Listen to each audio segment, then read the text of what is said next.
Hello दोस्तों, एक बार फिर से आप सभी का स्वागत है हमारे यूट्यूब चैनल पर। दोस्तों, आज की इस वीडियो में हम लेके आ गए हैं बीए फर्स्ट ईयर वालों के लिए प्रीवियस ईयर क्वेश्चन पेपर।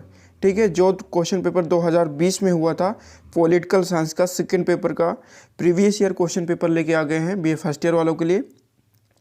तो वीडियो को शुरू से लेकर लास्ट तक जरूर देखें, जिससे आपको आइडिया मिल जाएगा कि किस तरीके से आपके एग्जामिनेशन में क्वेश्चन आते हैं।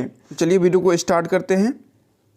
देखिए, यहाँ पर सेकंड पेपर की हम बात करने वाले हैं पॉलिटिकल साइंस के बीए फर्स्ट ईयर वालों के लिए। 3 घंटे का पेपर होता है आपका, जो कि डिस्क्रिप्टिव होता है। ऑब्जेक्टिव पेपर के लिए मैंने पूरा कोर्स कंप्लीट करवाया हुआ है इस चैनल पर। यदि आपने वो कोर्स पूरा कंप्लीट नहीं किया तो जाइए, चैनल पर प्लेलिस्ट मिल जाएगी, वहाँ से आप पूरा कोर्स कंप्लीट कर सकते हैं।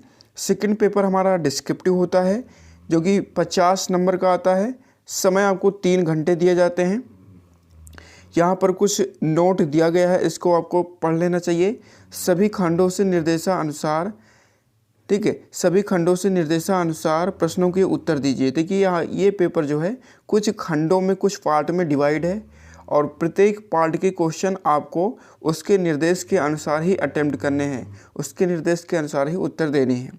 ठीक है, यहाँ पर कुछ निर्देश दिए गए हैं। अभ्यर्थी प्रश्नों के उत्तर क्रमानुसार लिखें। ठीक है, जिस तरीके से जिस क्रम में आपके क्वेश्चन हैं उसी क्रम में आपको उत्तर देने हैं। यदि किसी प्रश्न के कई भाग हों तो उनके उत्तर एक ही तारतम्य में लिखें। ठीक है, यदि कोई ऐसा प्रश्न है जिसके कई भाग हैं तो उसके जो उत्तर आप लिखें वो एक ही सीक्वेंस में लिखें, एक ही क्रम में लिखें। ठीक है, तो ये तो हो गया निर्देश। आइए, ये हमारा खंड आ है, मतलब कई पार्ट में डिवाइड था, तो सेक्शन ए है, जिसमें आपसे लघु उत्तरी प्रश्न पूछे जाएंगे और प्रत्येक क्वेश्चन आपका 3 अंक का है। एक क्वेश्चन का आप आंसर सही देते हैं तो आपको 3 नंबर मिलेंगे। और यहाँ पर दिया गया है सभी प्रश्न अनिवार्य है, मतलब कि आप कोई भी प्रश्न छोड़ नहीं सकते हो यदि आपको आ रहा है तो। पहला प्रश्न आपसे पूछा गया है कि 1858 का महारानी विक्टोरिया का घोषणा पत्र। ठीक है, इसमें हम सिर्फ क्वेश्चन को डिस्कस करने वाले हैं, आंसर पर हम नहीं जाएंगे।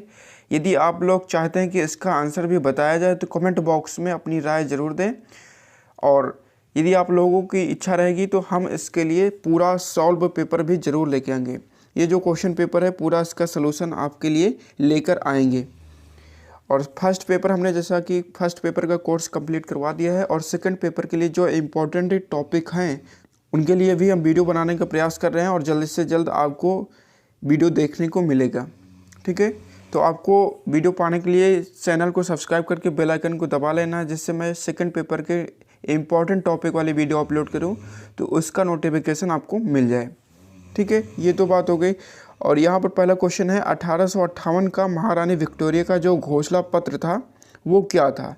उस घोषणा पत्र में कौन कौन सी बातें कही गई थी, और ये कब इन्होंने अपना घोषणा पत्र जारी किया गया था? ठीक है, किसके संबंध में जारी किया था? तो इसके बारे में आपको कंप्लीट डिटेल लिखनी है, तो अब आपको 3 नंबर मिलेंगे। नेक्स्ट क्वेश्चन आपसे पूछा गया है कि रॉलेट एक्ट क्या है, इसके बारे में आपको डिस्क्राइब करना है। उसके बाद क्वेश्चन आपका आया है खिलाफत आंदोलन। देखिए, ये रॉलेट एक्ट, खिलाफत आंदोलन काफ़ी इंपॉर्टेंट टॉपिक है, कई बार इससे एग्जामिनेशन में क्वेश्चन पूछा जाता है, तो ये इंपॉर्टेंट है। इनको दोनों को आपको अच्छे से तैयार जरूर कर लेना है। नेक्स्ट क्वेश्चन आपसे पूछा गया था गांधी इरविन समझौता क्या है, इसके बारे में आपको बताना है। क्रिप्स मिशन कब आया? ठीक है, क्रिप्स मिशन कब आया था, इसके बारे में आपको कंप्लीट डिटेल में चर्चा लिखनी है, तब कहीं जाके आपको 3 नंबर मिलने वाले हैं। नेक्स्ट क्वेश्चन हमारा है मंत्रिमंडल और मंत्रिपरिषद में क्या अंतर होता है? ठीक है, आपको बताना है कि मंत्रिमंडल और मंत्रिपरिषद में क्या अंतर है। Difference between cabinet and council of ministers. ठीक है, आपका जो भी क्वेश्चन पेपर आएगा वो हिंदी और इंग्लिश में दोनों में आएगा। ठीक है, तो इसकी आपको दिक्कत नहीं है। आप इंग्लिश मीडियम के छात्र हों या हिंदी मीडियम के छात्र हों, जिस भी भाषा में आप चाहें अपना उत्तर दे सकते हैं। ठीक है, यदि आप इंग्लिश मीडियम के छात्र हैं तो अपना आंसर इंग्लिश में ज़रूर लिखें, क्योंकि आपको इंग्लिश की ज़्यादा पकड़ है, तो जिस भी भाषा में आपकी ज़्यादा पकड़ हो उसी भाषा में आप अपने उत्तर दीजिए। तो देखिए, पहले जो सेक्शन था उसमें टोटल 6 क्वेश्चन आए हैं, मतलब कि 6 × 3। ठीक है, तो 6 त्रिक कितना होता है? 18 हो गया। मतलब कि 18 नंबर का क्वेश्चन पेपर आपका यहाँ पर समाप्त हो जाता है। अब इसके बाद हमारा आता है सेक्शन नंबर बी। ठीक है, इसके बाद हमारा आता है सेक्शन बी, जिसमें आपसे दीर्घ उत्तरीय प्रश्न पूछे जाएंगे, लॉन्ग आंसर टाइप क्वेश्चन पूछे जाएंगे। यहाँ पर कुछ नोट दिया गया है, किन्हीं 2 प्रश्नों के उत्तर दीजिए, प्रत्येक 8 अंकों का है। ठीक है, सिर्फ यहाँ पर आपको सिर्फ 2 प्रश्नों के उत्तर देने हैं और प्रत्येक क्वेश्चन जो है वो 8 नंबर का है। तो यहाँ पर पहला क्वेश्चन आपसे पूछा गया है कि द्वैध शासन प्रणाली से आप क्या समझते हैं। ठीक है, द्वैध शासन प्रणाली क्या है, उससे आप क्या समझते हैं, इसकी असफलता के क्या कारण थे। ठीक है, क्या कारण थे कि यह असफल हो गई है और इसके असफलता के कारण कौन कौन से हैं, उसके बारे में आपको डिस्क्राइब करना है। नेक्स्ट क्वेश्चन हमारे पास है, क्वेश्चन नंबर 3 है, भारतीय शासन अधिनियम 1935 का वर्णन कीजिए। ठीक है, भारतीय शासन अधिनियम जो 1935 था, इसके बारे में आपको काफ़ी डिटेल में, काफ़ी विस्तार से वर्णन करना पड़ेगा, तब आपको 8 नंबर पूरे मिलेंगे। ठीक है, यदि आप लोग कहेंगे, कमेंट बॉक्स में अपनी राय देते हैं कि इसका आंसर भी किस तरीके से आंसर लिखा जाए, किस तरीके से पूरी डिटेल में अपना आंसर लिखें कि हमें 8 में 8 पूरे नंबर मिल जाएं, तो आप लोग अपनी कमेंट में राय ज़रूर बताएंगे और इसके लिए हम वीडियो बनाने का भी प्रयास करेंगे। ठीक है, तो कमेंट में बताना यदि इसका आंसर भी आपको चाहिए तो। नेक्स्ट क्वेश्चन हमारा है क्वेश्चन नंबर 4, भारतीय राष्ट्रीय आंदोलन के उदय के मुख्य कारणों की विवेचना कीजिए। ठीक है, यहाँ पर आपसे पूछा जा रहा है कि भारतीय राष्ट्रीय आंदोलन के उदय के मुख्य कारणों की विवेचना कीजिए। सिर्फ यहाँ पर ध्यान रखना है आपकी 2 ही प्रश्नों के उत्तर देने हैं।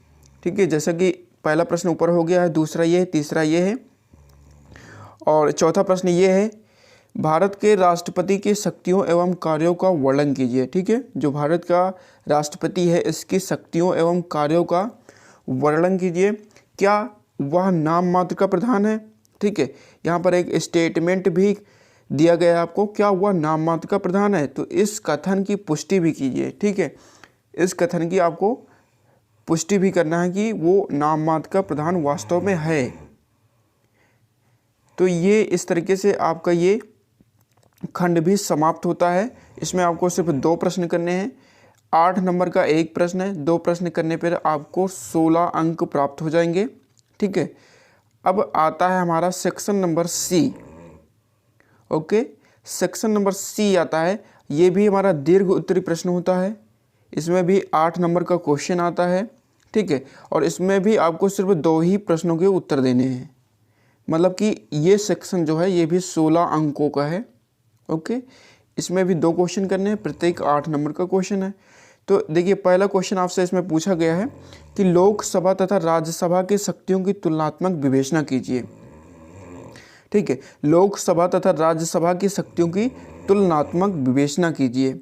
ये आपको अच्छे से यदि लोकसभा के बारे में पता होगा, राज्यसभा के बारे में पता होगा, और तब आप इनके बीच तुलनात्मक का मतलब है इनके बीच आप कंपेयर कर पाएंगे कि इसमें क्या विशेषताएं हैं, इसमें क्या विशेषताएं हैं, और इसमें क्या कमियां हैं और इसमें क्या कमियां हैं। मीन्स लोकसभा और राज्यसभा की कंपैरिजन करनी है, तुलना करनी है। ठीक है, आई होप कि आपको ये क्वेश्चन समझ में आ गया होगा। नेक्स्ट क्वेश्चन आपसे पूछा गया था, आपसे पूछा गया है चीफ मिनिस्टर की जो पावर होती हैं और जो उनके कार्य होते हैं, उनका आपको विस्तृत वर्णन करना है। क्योंकि ये 8 नंबर का क्वेश्चन है, तो ध्यान रहे कि काफ़ी डिटेल में आपको बताना पड़ेगा।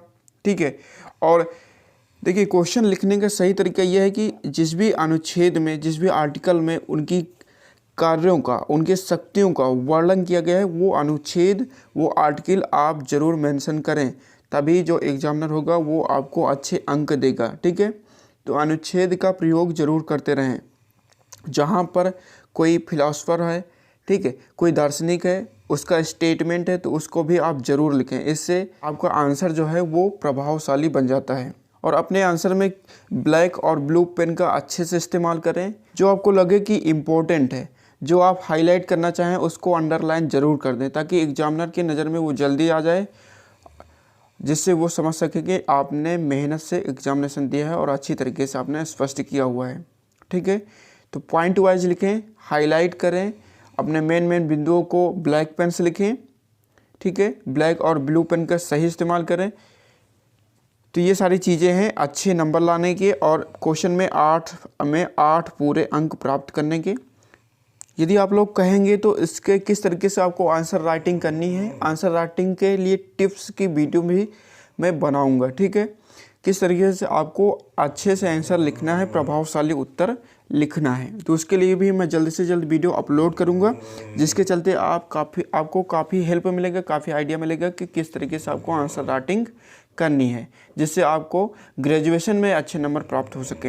हमारा नेक्स्ट क्वेश्चन है क्वेश्चन नंबर 8। इसमें दिया गया है कि भारत के सर्वोच्च न्यायालय की न्यायिक पुनर्लोकन की शक्ति की आलोचनात्मक व्याख्या कीजिए। ठीक है, आपसे यहाँ पर कहा गया है कि भारत का जो सर्वोच्च न्यायालय है इसकी न्यायिक पुनर्लोकन की जो शक्ति है इसकी आलोचनात्मक व्याख्या करनी है आपको। नेक्स्ट क्वेश्चन हमारा है मतदाता व्यवहार क्या है? मतदान व्यवहार को प्रभावित करने वाले तत्वों की विवेचना कीजिए। मतदाता व्यवहार क्या है? मतदान व्यवहार को प्रभावित करने वाले तत्वों की विवेचना आपको करनी है। तो इस तरीके से आपके पेपर में टोटल 9 क्वेश्चन थे, ठीक है, 9 क्वेश्चन थे। पहले सेक्शन में आपको पूरे 6 क्वेश्चन करने हैं, दूसरे वाले में आपको सिर्फ 2 क्वेश्चन करने हैं और तीसरे वाले में भी सिर्फ आपको 2 क्वेश्चन करने हैं। ये पहले सेक्शन में जितने भी प्रश्न हैं आपके 3 अंक के हैं, तो 6 त्रिक 18 अंक हो जाते हैं।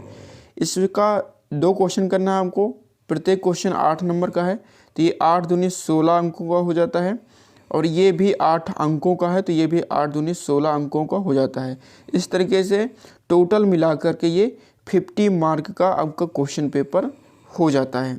आई होप कि आपको ये वीडियो पसंद आया होगा। यदि पसंद आया तो लाइक करें और कमेंट बॉक्स में यदि आपकी कोई डाउट हो तो ज़रूर लिखें, डाउट क्लियर करने का पूरा प्रयास हम करेंगे। तो मिलते हैं नेक्स्ट वीडियो में, तब तक के लिए नमस्कार, जय हिंद।